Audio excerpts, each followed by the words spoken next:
It is essential to trace the relationship between fire and past civilizations to understand that fire was not always seen as a force to be reckoned with, but rather a tool for human development.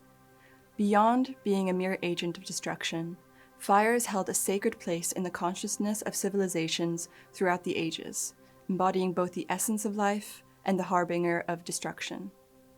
Darwin regarded fire as the greatest discovery made by humanity, second only to language.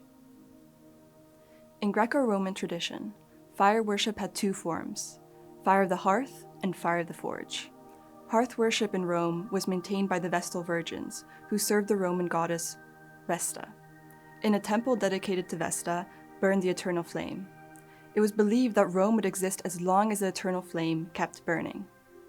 Past societies lacked an easy source of fire, therefore importance was placed on the hearth, which was placed in the house. The presence of Hestia, which was the Greek equivalent of Vesta, was considered a prerequisite for the progress and prosperity of society. The hearth became the sacred center of every house. The fire of the forge was linked to the Greek deity Hephaestus and his Roman counterpart, Vulcan. These two fulfilled dual roles as both patrons of craft guilds and guardians against accidental fires. The worship of Vesta focused on fire in its helpful aspect, while Vulcan was seen as destructive fire. These myths show that fire meant power. Fire allowed for the independence of humans from mythology, but also united humans with the divine. Cremation has been an important funeral rite throughout time that has transcended different cultures. Evidence of cremations were found in the Dutch site of Maastricht, which is dated to 1050 BCE to 800 BCE, during the Urnfield period. During this period, the practice of cremation started to become an important way to deal with the dead. Death was a major social event, and as the dead do not bury themselves, burial contexts allow for both a portrait of the deceased and a reflection of a community's ideas about social and cosmic order when dealing with death. In this regard, the additional step of cremating the dead before burying their urn is seen as a metaphorical transformation of the deceased. Fire or a pyre was used as a step in the funerary or mortuary ritual. The transformative nature of fire through cremation served as a symbolic means of caring for the departed, facilitating their transition into the afterlife. More presently, the use of prescribed burning was recommended by the Studiekring voor de Veluwe to manage the Dutch heathlands in the 50s. The use of fire was shown to boost nutrient levels, while other methods such as mowing and turf cutting were shown to deplete nutrients. Now the use of fire as a management tool in the Netherlands has been mostly abandoned. Although abandoned, this example does show how anthropogenic fire has been used to improve not only human life, but ecosystems, as heathlands need to be managed unless they are encroached by other vegetation, which would result in the loss of rare heathland species. Fire became as integral to the ecology of ideas as to that of the earth. What fire did to wildlands, fire did for knowledge. Fire, far from being solely a force of destruction, held a sanctified status in the collective consciousness of civilizations across epochs, symbolizing both the vitality of existence and the specter of annihilation. In the Netherlands, fire was used in a ritual to commemorate the dead, and more recently has been used to help manage the Dutch heathlands. The worship of fire in past societies transcended mere reverence for a natural element. It embodied a profound spiritual connection, uniting humanity with the divine and symbolizing the transformative power inherent in the human experience. While fire hasn't historically been a problem in the Netherlands, a warming climate means wetter winters and drier summers. The sparks that once represented humanity's independence from nature now represent our impact upon it, and in some ways, our continued dependence. What is the power of a single spark?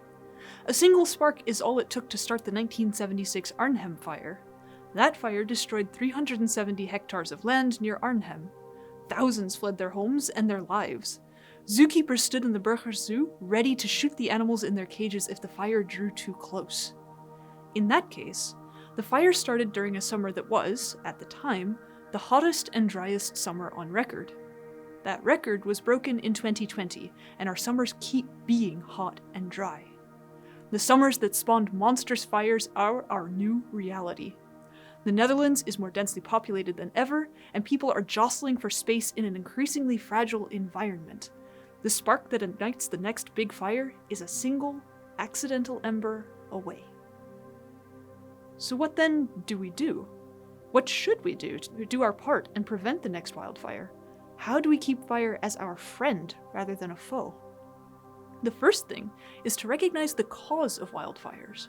While we can't say for sure, estimates are that over 90% of the wildfires in the Netherlands are caused by humans. Some of these are deliberate, with people choosing to start fires, but most are accidental, caused by poorly attended campfires, fireworks, abandoned glass, or similar activities. As vegetation dries and summers become hotter and drier, the number of fires will increase. Wildfires, in their own way, echo Vesta and Vulcan. They represent our ability to explore our wilderness, but also our ability to destroy it. Taking proper care of campfires, fireworks, and other flames represents an important step to preventing wildfires. Watch your fires at all times when they are lit. When leaving a fire unattended, ensure all embers are doused with water and that no glowing coals or embers remain. Another thing you can do is check that your car's exhaust system is up to the proper standards. A hot pipe can start a fire just as easily as a spark. Keeping your car well maintained ensures that it has as little chance as possible of starting a fire. You can also pick up your rubbish, including any glass shards from broken bottles. Light refracted through glass becomes concentrated and can start a fire. Even the smallest shard poses a threat in dry grass. Similarly, don't light fireworks in areas with dry grass, twigs, or trees. No matter how well controlled you think a firework is, remember what it is. It's an explosive, and it is designed to make sparks. Above all, if you see something, say something. Our landscape belongs to all of us, and it is all of our responsibility to protect it. If you see someone being unsafe with fire, let them know the risks. If you see a fire, inform your local fire brigade immediately. Together, we can help preserve our landscape and prepare for the future. It only takes one spark to start a fire, but it also only takes the spark of inspiration to prevent it.